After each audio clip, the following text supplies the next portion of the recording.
Welcome to the Mansplainers. I'm Danielle Crittenden, and my co-host, Christina, is in Portland, Oregon this week, again with her ailing mom. Listeners will remember that her mother, who is 92, is not doing so well right now, and Christina had to go a couple weeks ago to be with her, and this past week she had to do so again. I think her mom is now stable, thankfully. But like all or most of us, Christina spent as much time as she could last week, I'm sure, on the bed beside her fiercely Democratic mom, gripped to the television, watching the drama of the Supreme Court hearings for Brett Kavanaugh.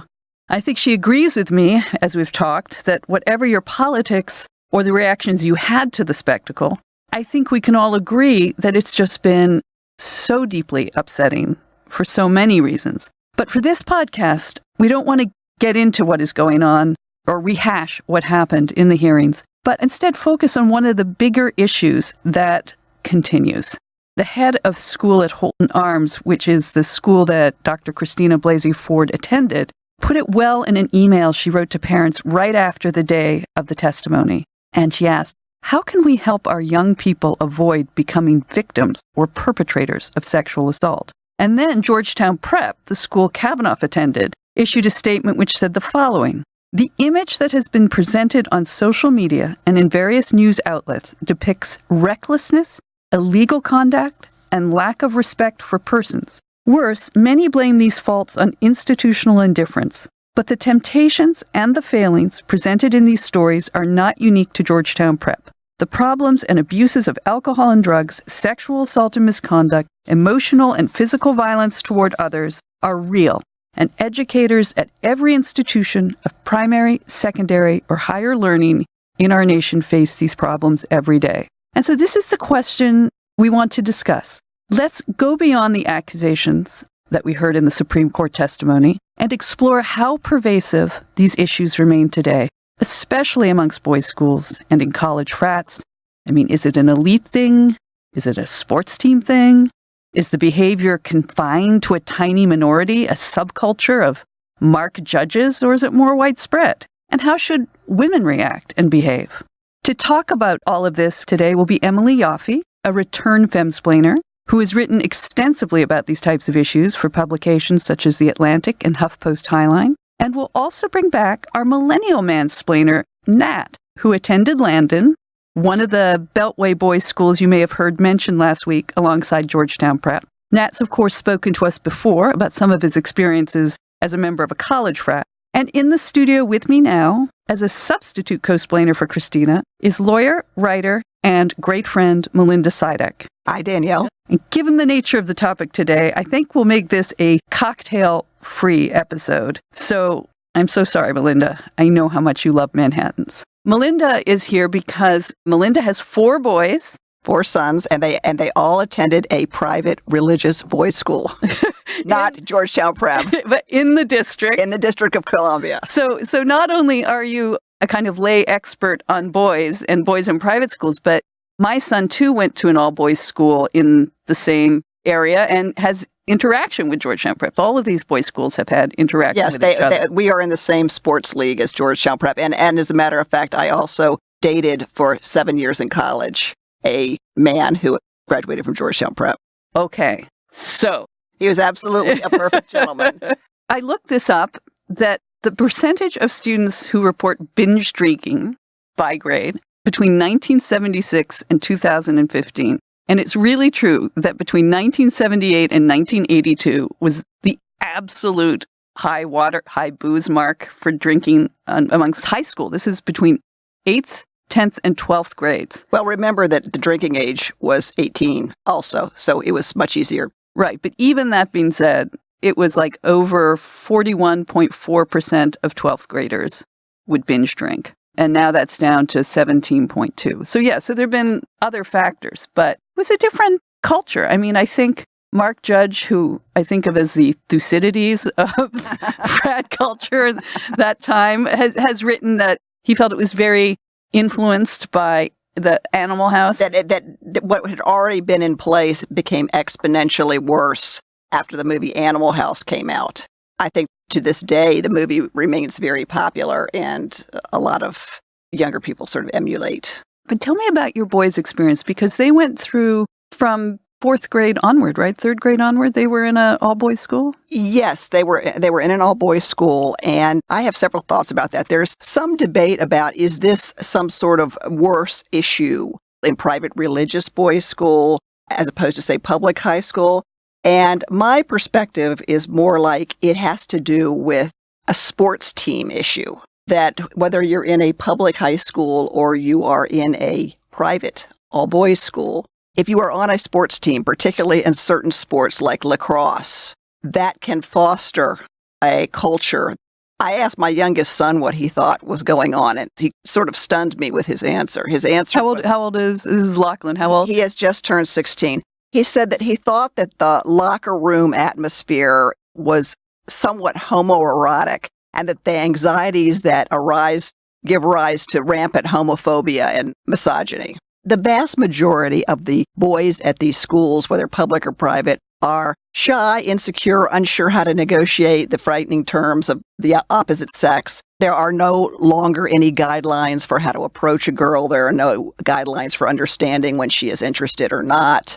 And it's very frightening and confusing, and they're just as intimidated as many girls are. It's really just a handful of bad actors who can often give people a bad name generally. And I always heard stories about these, but again, my 4 sons, I don't know why a couple like my husband and myself would have 4 sons. We should have had 4 daughters because neither of us have any eye-hand coordination to speak of, and we're not really interested in sports at all. So my solution was to push them all into music. Right, you actually have 4 choir boys, so yes, no wonder they're so well behaved. My sons were literally choir boys, yes, and I pushed them all into music on the theory that the quarterback may get all the girls, but so does the lead guitar player. Well, actually, I'm going to bring back our mansplainer, Nat Frum, but we'll pretend we're not related because I don't want it to look too much like a family friend affair.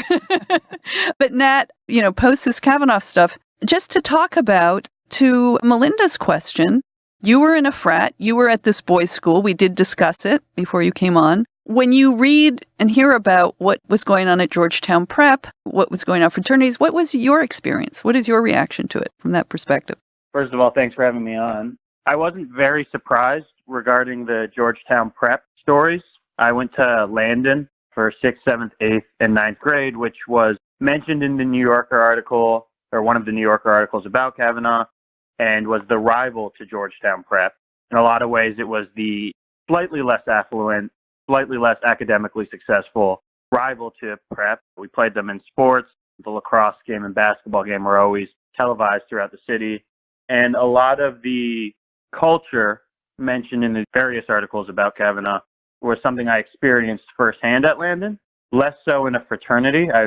I was in a fraternity in college, but it was a small fraternity at a small school where, while many people at the university were concerned about what we were doing and imagining we were having these wild sex parties, we were actually just playing beer pong and imagining different ways that we could talk to women. You're fulfilling the Melinda, most boys are just feeling awkward about women theory. They don't know what to do. Certainly, I think the DC private schools are a unique place, and the all-boys schools, at least in my experiences, do have these very, very dangerous elements in how men treat women. I'm not sure how familiar you are, but with Landon, there was some pretty national scandals. The Duke lacrosse team, the falsely accused Duke lacrosse team. This was the Duke University lacrosse case that happened, I think, in 2006 when 3 members of Duke's men's lacrosse team were falsely accused of rape. Many of the players went to Landon, although they were in a situation in which they were at a fraternity party with a stripper who they all had sex with. George Hughley, the Virginia lacrosse player who murdered his girlfriend, who was also a Virginia lacrosse player, was a Landon graduate. One story that didn't quite make national news but made the Washington Post was the year below me. What year were you in? I graduated high school in 2012, so This would have been the class of 2013. And this is the year after I left, but there was a scandal in the school. There was a fantasy football league made by 12 or 15 boys for local girls. And you would draft a team of girls, and they would throw a party every week. Any various sexual acts got a certain amount of points for your team. So you'd have boys trying to get, I mean, I don't want to get too explicit, but a hand job was 10 points, et cetera, et cetera, et cetera. That was found out, and all the boys, I believe, were suspended, but none were expelled, even though this made the Washington Post and was a pretty gross thing to do. Where are these attitudes towards women coming from? Like, is it just part of the culture? Do you think it comes from their family background? I think one mistake I see a lot when people are talking about these all-boys schools is they think it's something that's being taught or ingrained by an institution, which I don't agree with. My first few years, 6th, 7th, and 8th grade at Landon were amazing. I think an all-boys school for boys that age were great because you take 12-year-old boys, you remove them from society, you set them loose on a field somewhere, and like in 3 or 4 years, when they're responsible members of society, you can bring them back into the world. But what I did notice was it's nearly impossible in that situation, especially at a school in the D.C. area where so many of the parents are very affluent people who have made their money in not such noble ways. Many of them have quote-unquote trophy wives. I saw that at parents' night. Yeah. And the I was not one. Are all cheating with their assistants, secretaries, what have you. And it's just not a place where it's very easy to teach a genuine respect of women. In fact, I don't remember having a female teacher in middle school and high school. I mean, God bless the young female teachers we had. They were tougher than most people I've ever met, but still dealt with a lot.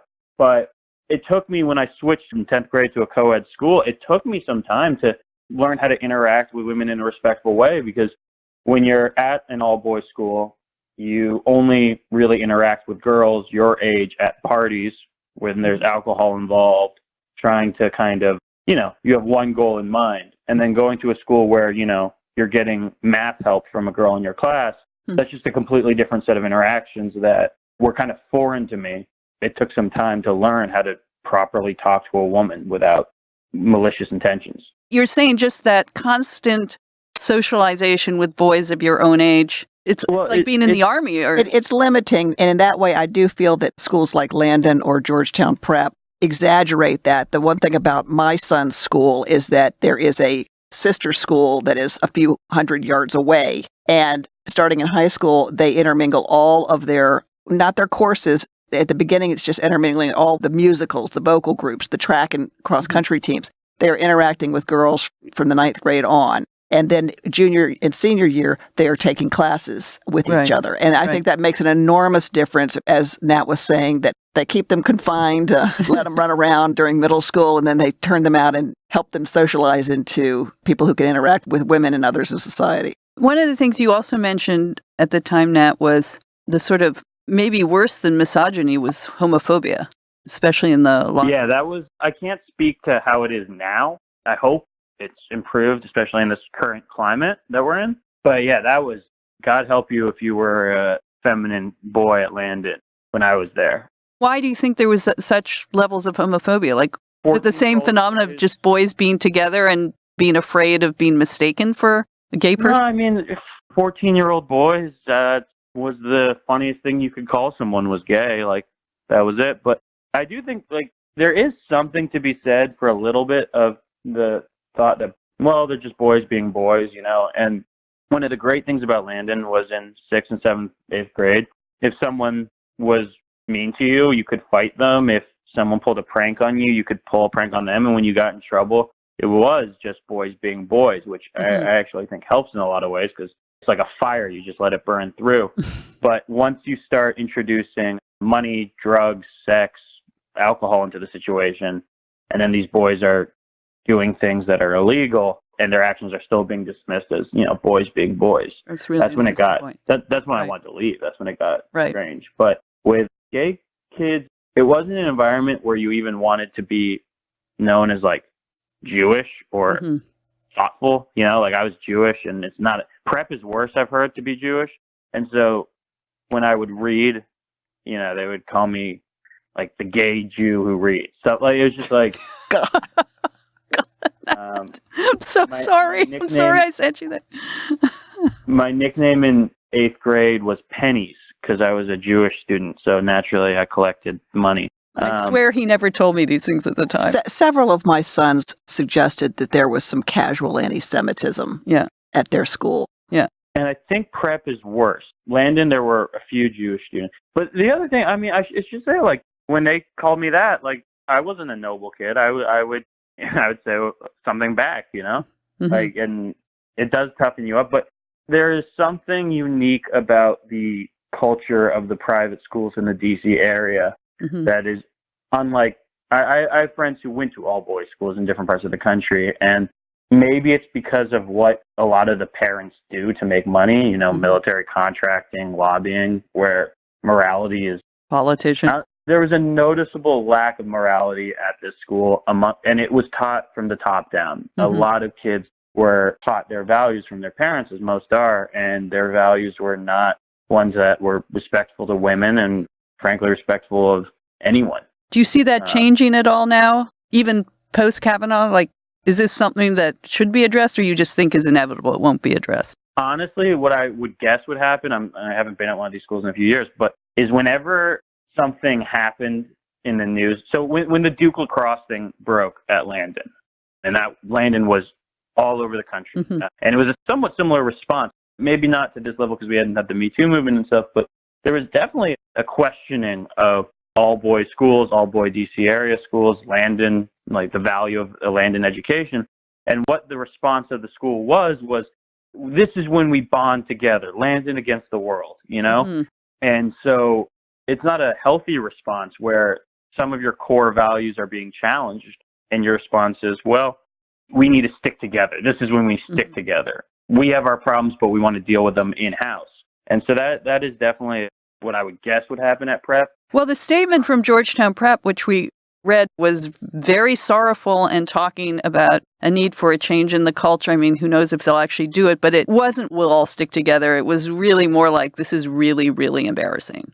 I remember, as I'm sure you remember, when the first news about Duke came out, before it was even clear they were innocent. Right. Landon put out a banner where they're right on the highway. I remember that. Very busy highway. They put out a huge banner that says, "We support Duke lacrosse." Yeah. This was before, you know, they were known to be innocent. And it was just people would throw rocks at the sign in the school and stuff. And it was just a very strange moment where it was a strange time to be taking a stand. Okay, Nat, I'm really glad we got you out of there. I'm glad it was good for the earlier years. Good parenting, Mom. Well, no, I think, you know, he was ready to get out of there, as it sounds like you were right to be, Nat. But thank you for coming on and mansplaining. You're such a good mansplainer. I guess you got that from your dad. Yeah, well, thank you for having me on. All right, well, have a great day and evening, Nat, and thanks. Thanks, Nat. You too. Bye. Yeah, well, clearly our sons, Melinda, went to different types of schools. Yeah, I was a little stunned by some of the things he said about Landon and its parents and so forth, because our school is sort of known for having much more sort of conservative with a small c, traditional kind of parenting. Your parents style. are way stuffier than the parents. We're very stuffy. We're very Episcopal, and you all dress so nicely. We're known for our stuffiness. Yeah. We're proud of it. Yeah, I remember going to some of these parents' nights and feeling, it's going to sound very catty, I hadn't had enough plastic surgery done to me, and I was maybe 10 years too old to be with my husband. So I think what he says it was pretty insightful, actually. It was very insightful. I mean, it certainly fits my own perceptions. Right. Of the different characters of the private schools around here. And I'm not sure exactly whether there's something unique about the D.C. area. I would imagine you would have a similar sort of phenomenon up in the Manhattan area, for example. Right. It's probably similar, actually. Similar, yeah. Very similar. Well, that's one of the things, and I want to get into this with Emily as well. We think of this culture as the white entitlement culture of white males, you know, they then go into frats. That's at least the caricature we have of it, and is it real? I think that there are attitudes that are changing, and I would say that in terms of the religious private boys' school, let me point out that an interesting theory was advanced to me by a graduate of Georgetown Prep that I was speaking to last night. And he said he thought that the religious atmosphere actually made it much worse, and it would be much worse than at a public high school. And it's because he thought that the religious aspect inculcates a view of men and women as totally separate entities. And it said it took him a long time to understand that women as people, see women as people, because they were some kind of exotic other species. Now, I don't know that I agree with him. I think that's more of a Catholic thing. It might be more of a Catholic thing. Because that other religions don't have such big a separation, like all male priesthoods. I can tell you that is never an issue at a Jewish school. It's certainly not an issue at an Episcopal school, since the major religious concern there is global warming. So, I mean, I guess I would say it would be an issue at a Jewish school because I can't think of any private Jewish schools that are not open to women except yeshivas, and I think you'd have the same. We have the same problem. You might have the same problem in a yeshiva. Orthodox, sex segregated, orthodox, very traditional, stereotypical views of men and women. On the other hand, and I have seen it at my son's school, and I'm going to have been at that school 20 years by the time. I have seen changes, and I believe recent events have caused my son's school to really aggressively try to police this culture and to actively change the culture. And the religious dimension and the character education that the schools offer as part of their curriculum is actually a very good vehicle. They will go in there and say, this is morally wrong. Your moral duty is to treat women with respect. Your moral duty and your duty to the school is to conduct yourselves like gentlemen. And they will not hesitate to expel students for off-campus behavior that reflects poorly on the school or on their own characters. This is not something that public schools can do. Well, I think it's not something you can do because we can't make those distinctions. You can't make rules that are different for boys or girls anymore. We can't truly acknowledge the differences or the distinctions between the sexes. Another big topic that we talk about here. In any case, let's bring Emily on and we can talk more about this.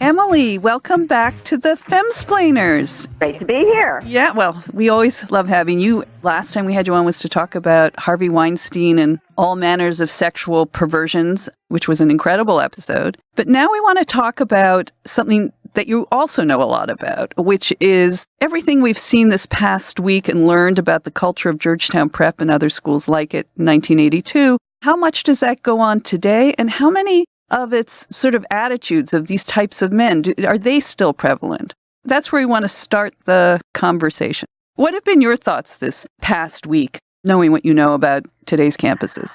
Until you, Danielle, I have been so grateful that I haven't had to publicly share my thoughts because it's due of confusion. I think a lot of people are feeling that way.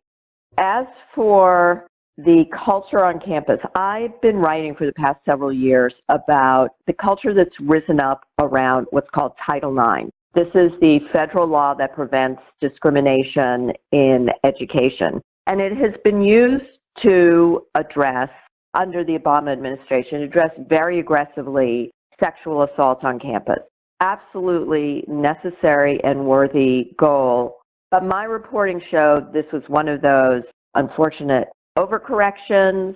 Systems were put in place that were just grossly unfair to the accused. And one of the most concerning things to me was the drastic ratcheting up of the definition of what is a sexual violation.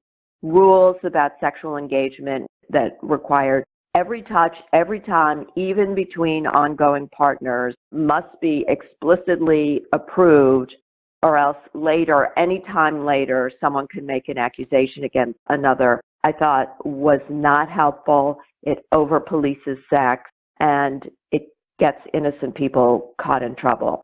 All that said, there absolutely is a culture of binge drinking. I mean, we see endless streams of piggish, gross behavior in that drunk zone that we have seen Brett Kavanaugh described as inhabiting.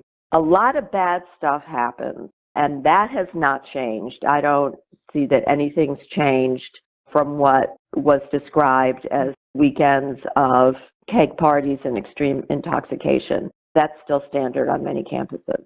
Well, just before you came on, I found a chart that shows that binge drinking, at least amongst high school students, was at an all-time high in, as you can imagine, 78 to 82, and has gone down. And as Melinda pointed out, well, the drinking age got raised as well, which may have helped.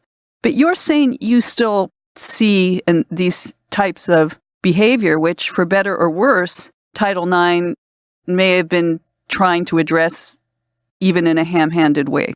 Right, absolutely. And it's an interesting question. Did changing the drinking laws help or hurt? I think, it very likely has helped in the drunk driving realm, but that's also been kind of a social revolution. It used to be kind of hilarious and funny to have drunk driving adventures. It's not anymore. No one thinks that's funny. Remember Dean Martin used to joke about it, like, oh, I got in my car. Right. No. It's on like Lappin. In fact, the whole time he was actually drinking iced tea or something like that, apparently. But it was a funny joke. It was considered a funny joke. It was a joke. But young people, I think, have really comprehensively absorbed the lesson of the designated driver. And well, they use Uber. Right. So the point I wanted to make about the drinking is that there are lots of people, and I'm one of them, who thinks an unintended consequence has been to encourage a culture of binge drinking, particularly on college. It's always illegal in high school. I'm so old. When I went to college, the drinking age was 18, and I had to check, was my memory right that a bunch of us would get on the bus on weekends, go into Boston. I mean, I literally went freshman year with a friend to the Copley Plaza bar, and we ordered cocktails. And if you are drinking at the Copley Plaza bar, you're not going to have 10 drinks because you right. That sounds so civilized. It was so much fun, and we felt so grown up. And vomiting on the bartender wouldn't have made us feel more sophisticated. So the alcohol was there, so we didn't have to drink every drop in the world because it might not be available to us. So I think making drinking illegal for those under 21 has helped encourage this kind of culture. You get drunk in your room before you leave for the party. Well, there's this thing, and Emily, to what you're saying about drinking is I may get arrested, so I have to be very careful about what I say. But I am one of those mothers, and I pretend I'm French, but over the years, on a weekend or a special occasion, they might get a little tiny drop of wine at dinner. As they've gotten older, they might, in our house, have a beer or something. But it means we haven't made alcohol so forbidden that when they get to these environments, that's all they can do is do this. You don't want that to be their first experience of drinking and how to handle alcohol responsibly. Right. I mean, I think the idea is sort of the European idea of training your children to associate the consumption of wine or whatever with familial, social, celebratory occasions, with food. But Emily, you also wrote, and you got in a huge amount of trouble. When you wrote this article for Slate, it was headlined, College Women Stop Getting Drunk.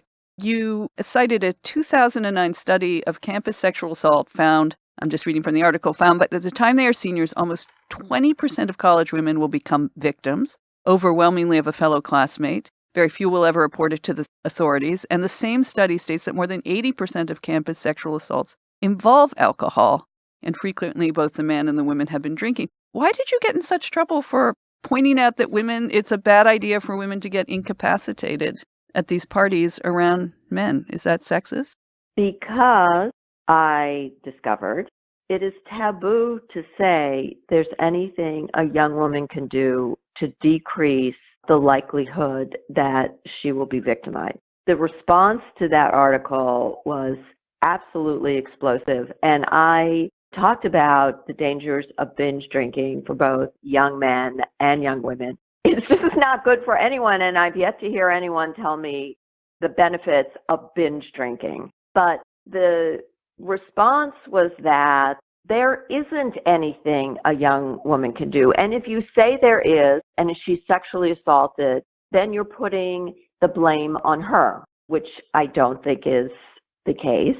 And many people wrote and said, here's the article you should write, Rapists Stop Raping.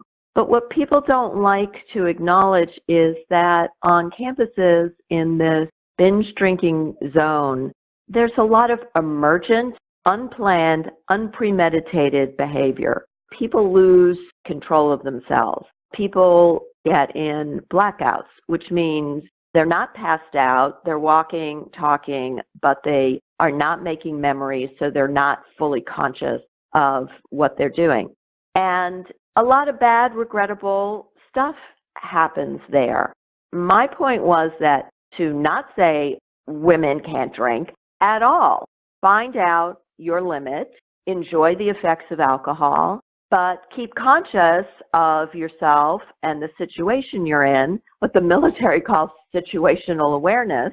When we look at the most infamous campus cases, usually everyone involved is very, very drunk. I mean, the infamous sexual assault cases. And I just felt if you remove that element, a lot of these terrible crimes go away. I don't understand why encouraging both men and women to drink responsibly and to know their limits is so politically explosive.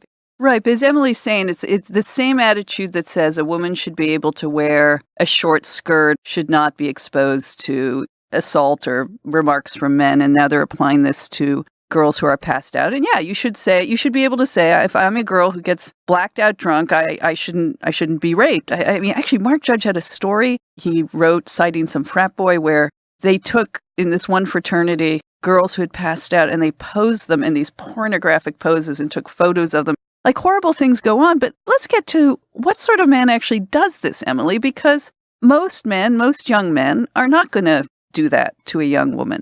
Here's the thing for both men and women. You do things you wouldn't do otherwise because you are in that zone. Now, people drink precisely because they want to lower their inhibitions and feel less self-conscious and maybe feel more sexy and maybe even very deliberately to want to have sex, which can be awkward and embarrassing. So obviously, alcohol is used as a lubricant for that. And the style of drinking that goes on, they quickly pass that point. And I've seen many campus cases that kind of turn on her seeming to consent, but later saying, I couldn't have, I had too much to drink.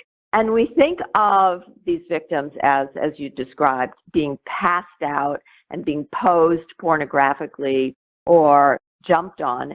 An incapacitated, passed out woman cannot give consent, and if you sexually act upon her, that's a crime.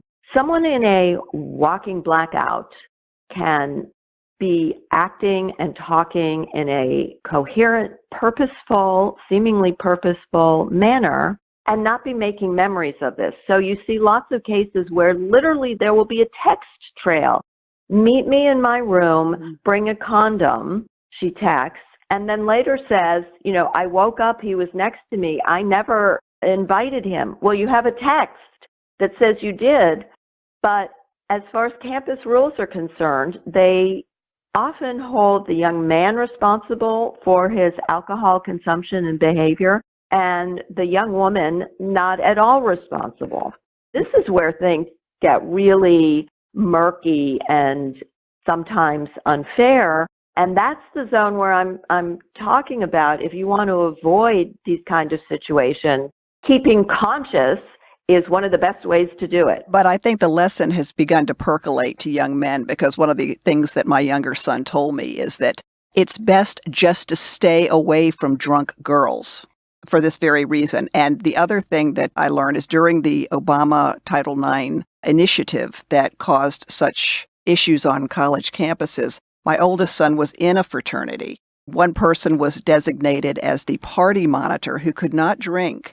And their main responsibility was to make sure that no one consumed alcohol to excess. And he said most of his job consisted of keeping 99-pound girls from drinking so many shots of vodka that they passed out, poisoned themselves with alcohol, and that often they had to stop their drinking and provide 2 escorts home to make sure that there was no implication that anything untoward happened. They were even involved at one point in picking up a passed out girl on the neighboring fraternity's lawn to make sure that she was safely taken home. So these lessons have percolated to them, and there is a certain amount of wariness now about what a very lightweight girl trying to drink and chug alcohol at the same rate as a large 200-pound athlete sitting next to her, that could lead to bad consequences. But can we go to the question I was trying to say originally, but what sort of man, drunk or not drunk, does take advantage of a girl in that situation? This past week, I'm sure I wasn't the only wife who looked at their husband and said, I know you never, of course, would have taken advantage of a girl who was drunk, but can you imagine doing it? Can you imagine anyone you know at that time doing it? And aside from looking horrified at me that I could even ask that question, he said he just felt it was inconceivable that young men, 16, 17, 21 are some of the most romantic creatures. They're always the one writing the soppy sonnets. And the turn on to a young man is that the woman wants him, that the idea that you want to force a woman to do something or take advantage of her in that state, that is not a natural or normal male desire. But there can be young men. It's like the sociopath next door. But that's right. But that's what we're saying. It's not all men. Yeah, no, not at all. It's often boys who grow up in very dysfunctional family. Perhaps they have parents who have alcohol abuse problems, and there's an abusive family dysfunction relationship, and that can completely screw up their normal interactions with women, and they really don't know where the line is. So when we're seeing these things happen, as Emily says, it's the danger zone is when a girl seemingly gives consent and doesn't, and that's just a perfectly innocent boy who feels, I guess, misled. But there are very sexually aggressive young men who cross the line. Right, and that's really the group of people we're talking about. And they tar other men. Right. Please join the Femsplainers. Yes, subscribe to us on Apple Podcasts, Google Play, or your favorite podcast hangout. And follow us on Instagram at the Femsplainer Podcast. And find the Femsplainers on Facebook and Twitter at Femsplainers. And learn all about us at femsplainers.com. Thank you. Yeah, Femsplainer.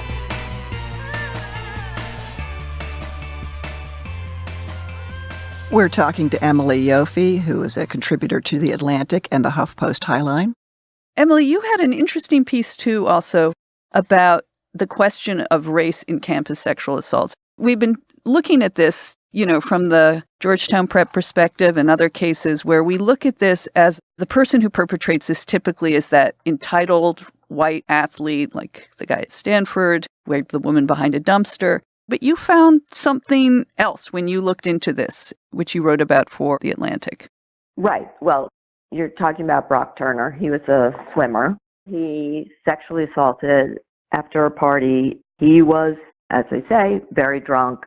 She, by the time they were outside near the dumpster, had passed out, and he was found grinding on top of her and was arrested and convicted.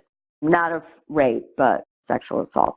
There was a lot of commentary saying, there's a picture of him. He's blue-eyed blonde in a blazer. This is the face of campus sexual assault.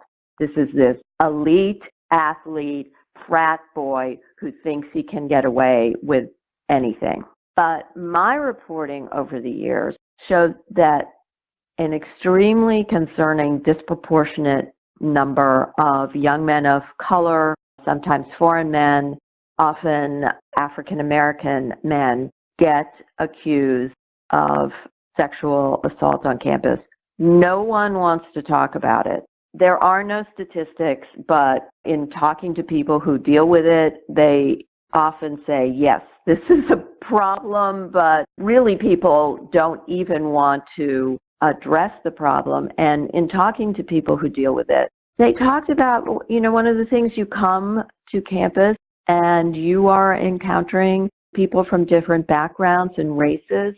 It's exciting and there's a lot of sense of taboo crossing, but it also, one Ivy League professor who's dealt with this told me, it also becomes somewhat easier to see this person as the other, and if you feel wronged in some way, to make an accusation. In my story, I describe a really horrifying case at the University of Massachusetts, a young Black engineering student, the son of African immigrants, who was at a fraternity party, was acquainted with this young white woman. She was totally the sexual aggressor. We know this because she wrote an account of the evening.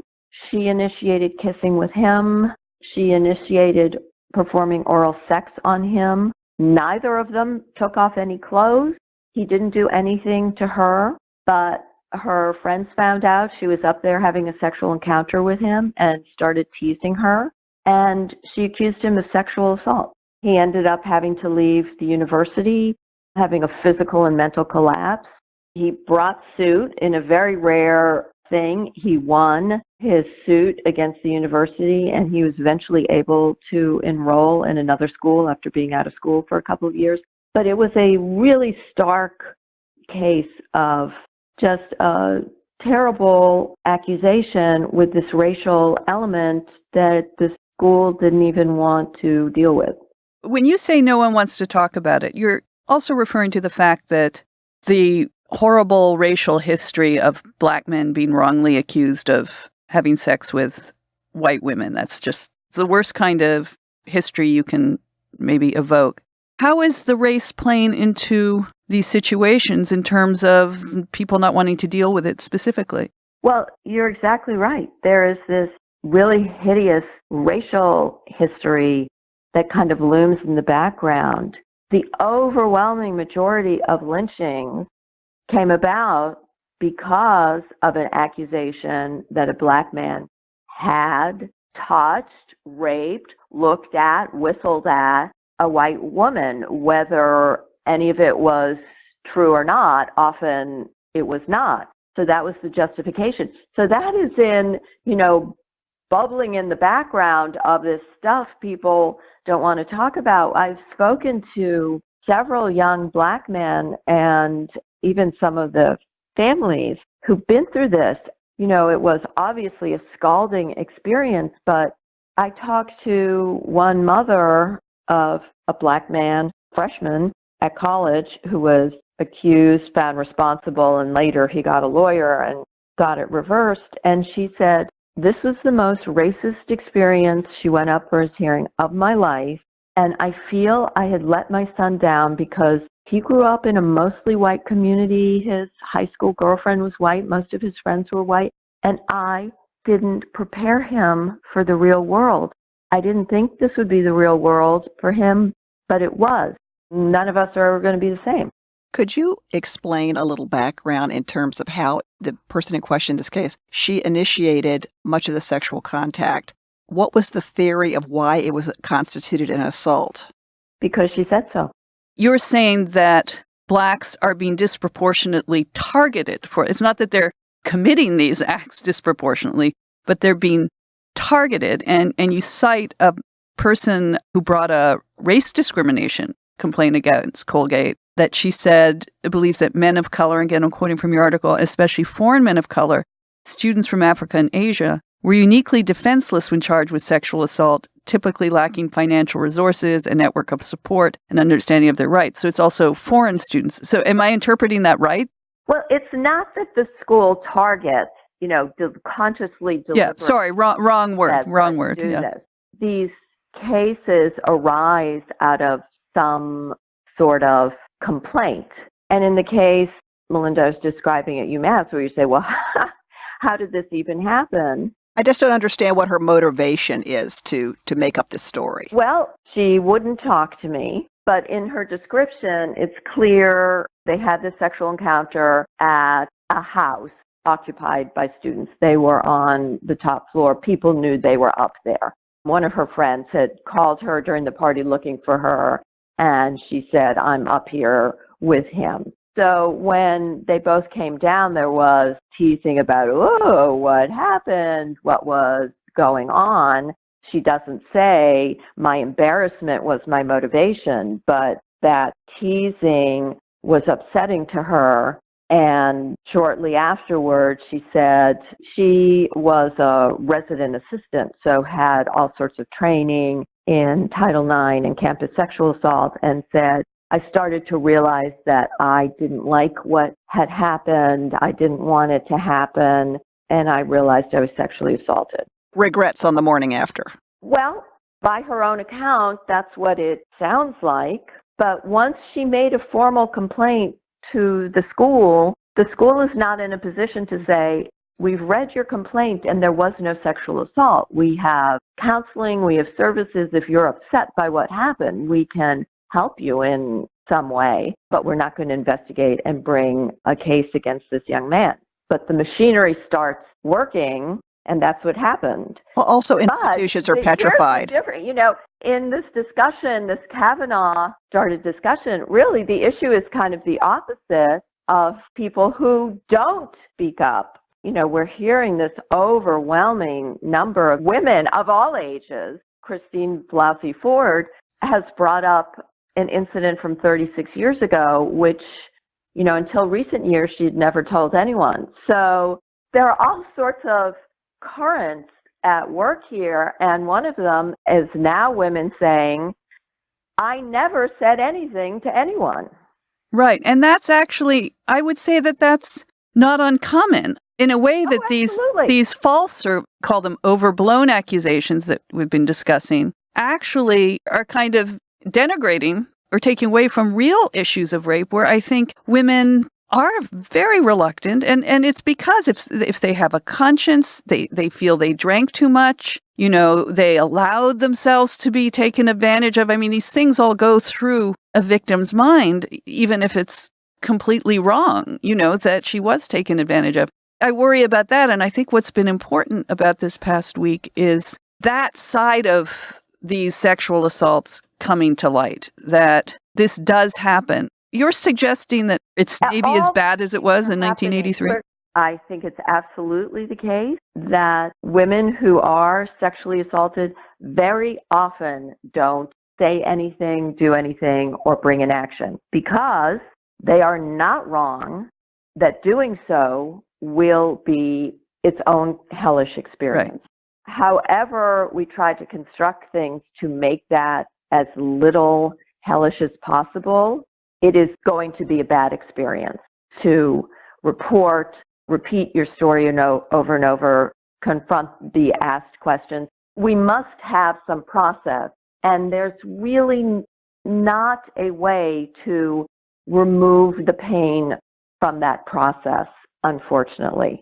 So, in some ways, we're kind of on campus in a stew of the worst of all worlds, with people who have genuine claims, or, there's kind of a myth that campuses are beset by many premeditated sociopathic predators.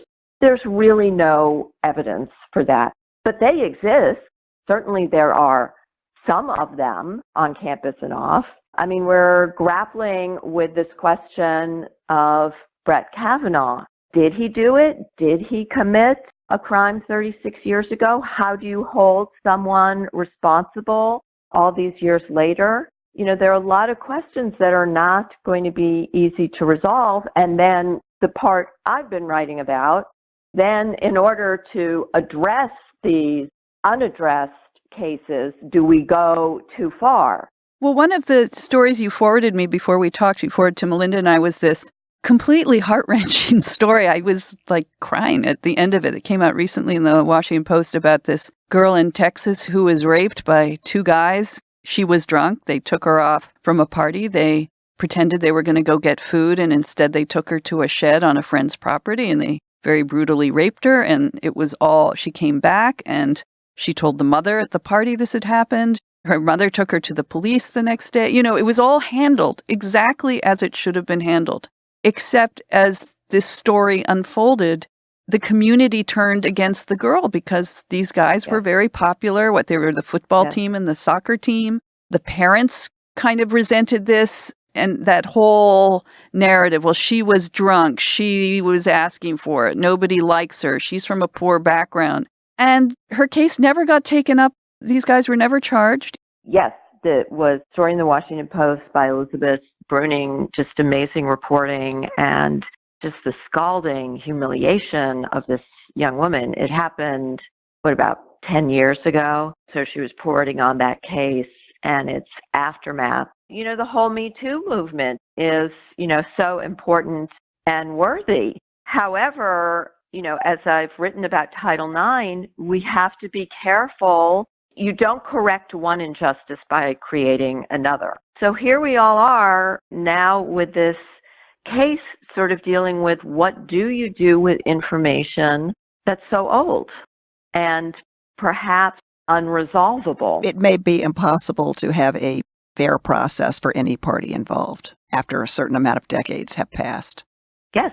You can understand that Christine Blasey at the time didn't say anything. And still today, you can understand why young women would choose not to say anything.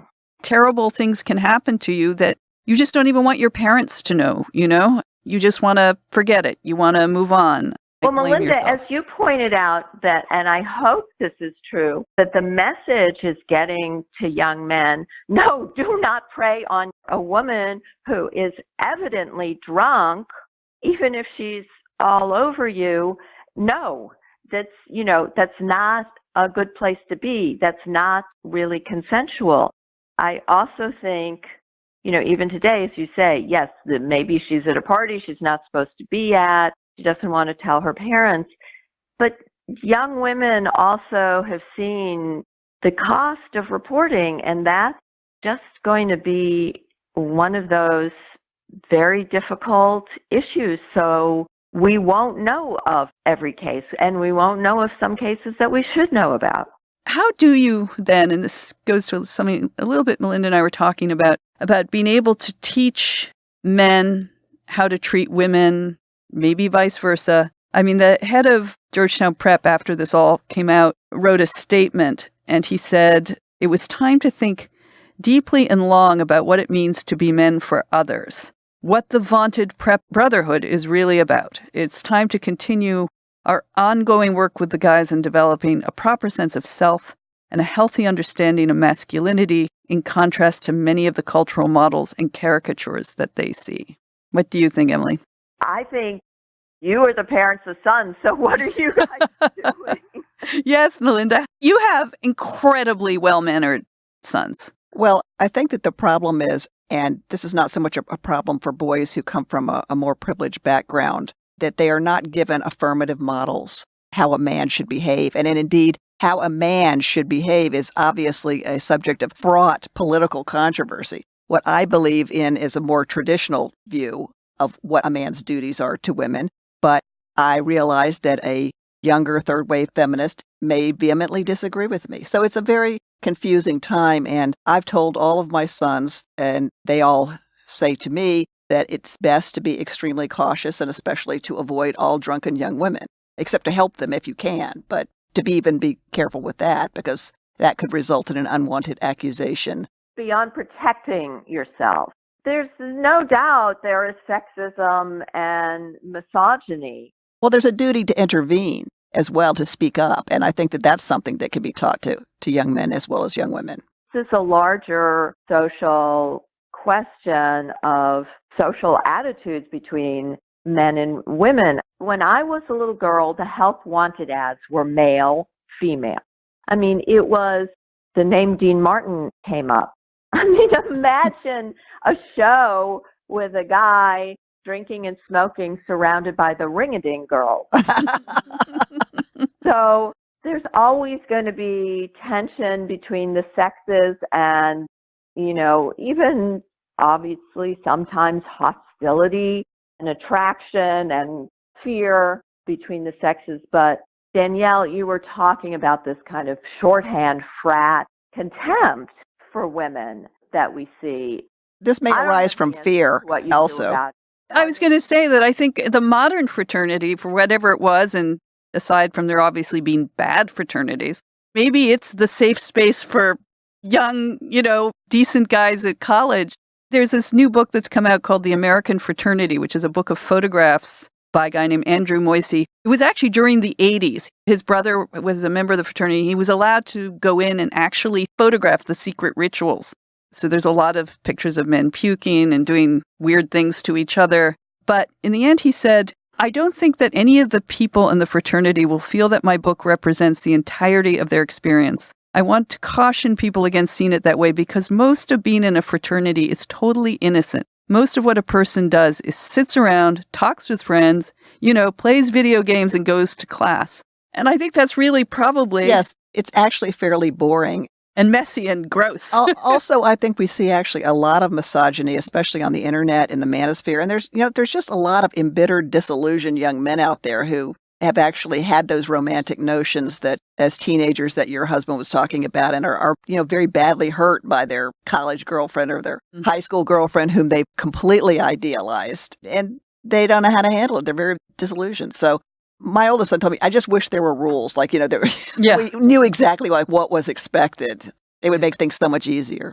And so alcohol is being used as a substitute to replace what used to be in place. Sparkling conversation, yes. Dancing. Polite. I have to say, Danielle, your husband sounds like a very poetic, romantic man, maybe kind of idealizing or extrapolating. Maybe he wrote a lot of poetry, bad poetry that he wouldn't show me now. Anyway, Emily, thank you as always for coming on. Thank you for calling in from Boston, where you are this week. It was delightful to talk to you. And yeah, thanks for helping us understand this just a little bit better. Thanks, Emily. It was fascinating. Mr. Wormer tried to shut us down, but he fell and he broke his crown. He didn't know about the Delta storm. He came in handy, we were sure he was gone. At the old house.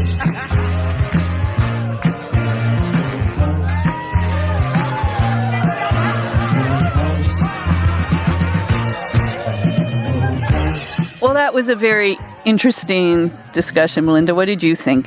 I thought it was very interesting, and I was most distressed by the disparity between the horrifying cases, such as the one you discussed in Texas about the woman who was brutally raped and no charges were ever filed, and the town essentially rallied behind her abusers, and the fact that in many other celebrated cases, including the famous Rolling Stone article about the UVA fraternities, the woman later admitted that she made up the whole thing. And both sides, men who are wrongly accused or men who are abusing women, it seems like it's all creating a haze of confusion, and people are afraid to come forward. They're also afraid to interact normally. Well, Melinda, thank you for coming on as a co-splainer. I loved being on. I'm a huge fan. Thanks for having me. I know. I'm glad you're a huge fan, and I'm sure we will have you back to co-splain. Love to do it. Thanks, Danielle. We'll have listener feedback next week when Christina returns, and as always, we love to hear from you. Reach out to us via Twitter and Facebook at Femsplainers, or you can email us directly from our website,